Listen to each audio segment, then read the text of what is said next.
This is the intro to my video. Please subscribe. Woo! Hey everyone, welcome to Resin Crafting with Chris Collected. On today's episode, we have part 1 of these 3 beautiful molds. This first one is a deer. It goes along with the 6 little eggs on the bottom, and together they make a nice little jewelry stand.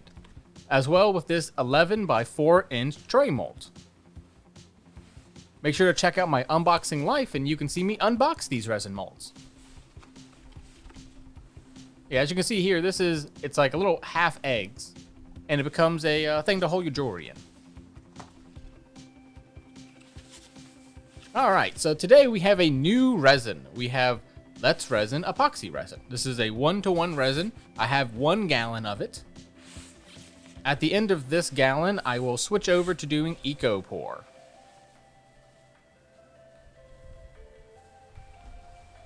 But for now, I still love using this epoxy resin, and so we'll use it.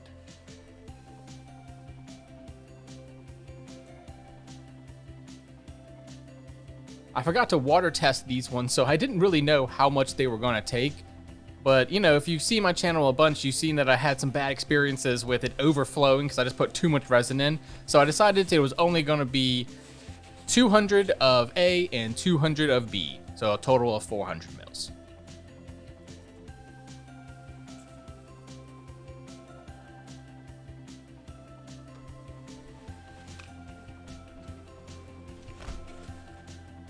Alright, now that's all measured out. Let's get it mixed up.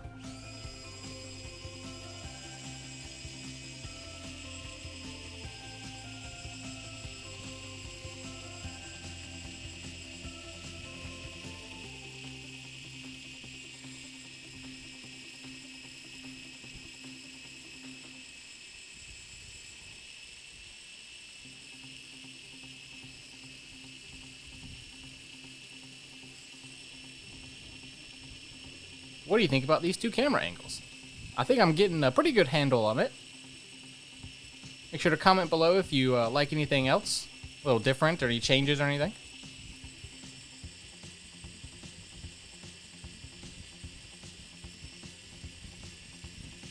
I have a market event in Phoenix, Arizona this Saturday. Check out my Instagram, H of I Rugs, and you can see all the details about that. Also check out my Patreon, H of I Rugs as well. Where I'll be putting out some exclusive content of demolding videos and other kind of videos. Well, not the demolding one for this one, because actually next week we're going to do the demolding video for this. It'll be included in the YouTube video. Alright, so what we're using today is Goofy Grape, which is a mica powder, a deep purple, as well as butterscotch, which is a gold or kind of a caramel gold. And then these are just little flakes of purple. They're kind of clearish purple. And then right at the end, I'm going to add in some doggy paws. These are just little fixins that you can add into resin. First, let's start up with adding this little purple in there. As you can see, once it actually hits the liquid, it really becomes like you can see the purple to it. In the thing, it still looks kind of like clear.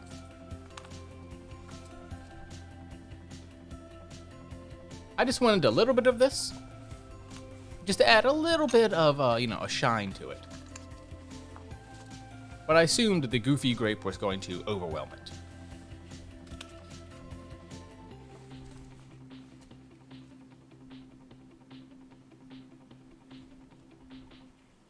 Yeah, so we're going to use a lot of that Goofy Grape.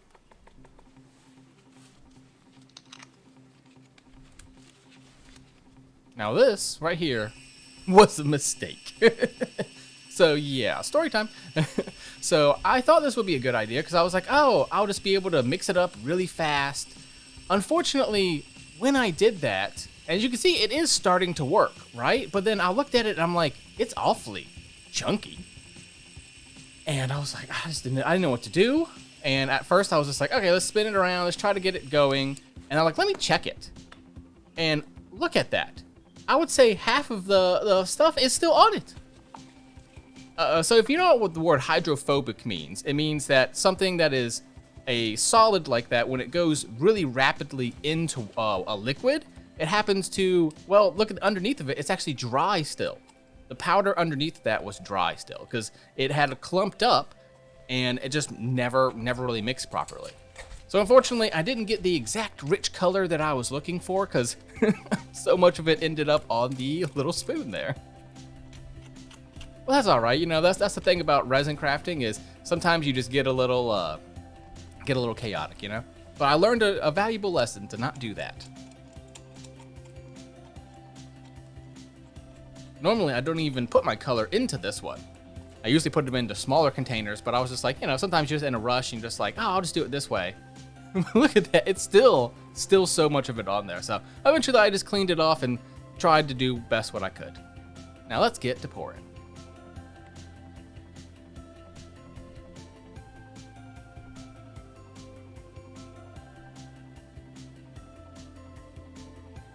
I never could actually fully mix that goofy grape in there. And so you get these little bits every once in a while, which I actually like. I don't mind.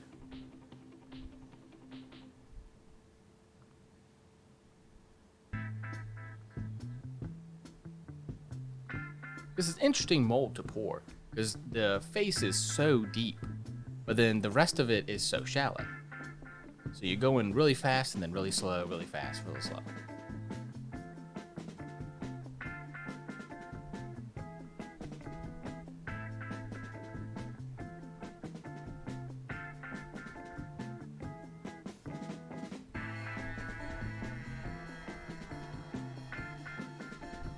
I loaded it up nice and full. I really wanted it to have a domed back to it, because it is flat, and I was like, okay, well, if I can get it a little bit round, it will work. Unfortunately, that didn't really work at all. It ended up just pouring out. I'll show you in the next video next week what ended up happening to it. It turns out really well, but it's like, I just, so much of it poured out, and I had to like fix it.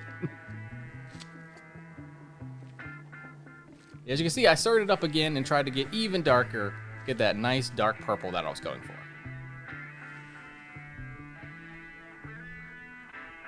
And you can see there's like a bronze undertone to it, which is what I wanted.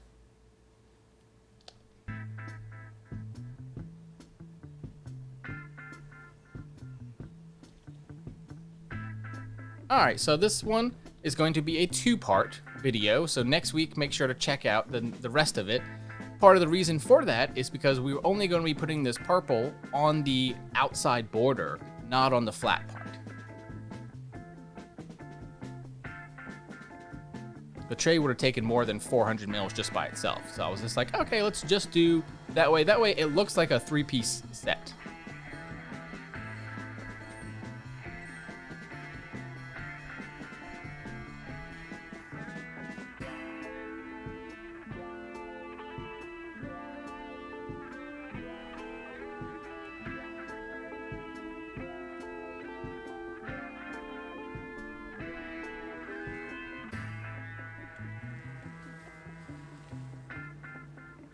As you can see in the left screen, it was not actually 100% full. Whereas the top down does kind of make it look full. That's why I love this split screen, because you can really truly see now and understand the depth of these molds and how much is in it. While also being able to see that top down, you can see that I did a really good job and didn't actually have it pour out around anything else. I'm really getting better at this whole resin thing. I like it a lot.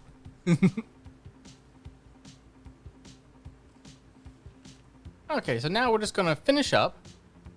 You know, with these antlers, they're very thin, so you can see I'm just trying to get the little bit of resin that's left in there, and try to dome it as best as I could. And in my little heart, I was like, this is definitely gonna work. And then, you know, sometimes I forget that, oh yeah, now I have to go bring this somewhere else to dry, and I have it at max load, and it's like, okay, well, you know, so I think in the future I might just reserve a tiny bit, and then when I go to my drying station, then fill it up a little more, so that way it doesn't overfill, and then when I move it, it ends up just like shifting out. But yeah, let's pop some bubbles and get done with this thing.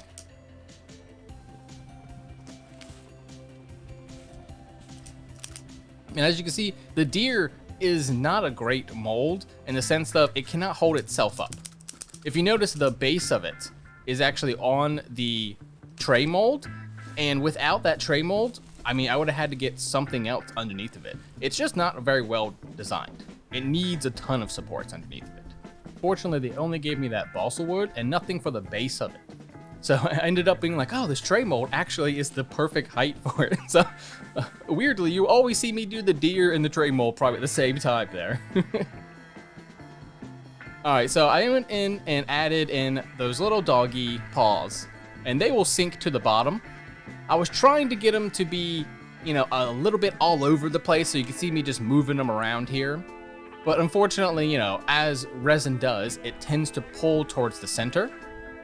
And I even tried swirling it. I was like, all right, let me swirl it, let me move them around. But unfortunately, you know, it kind of ended up mostly just at the center. All right, thank y'all so much. This has been Resin Crafting with Chris Collected. I'll see y'all next week. Bye, y'all.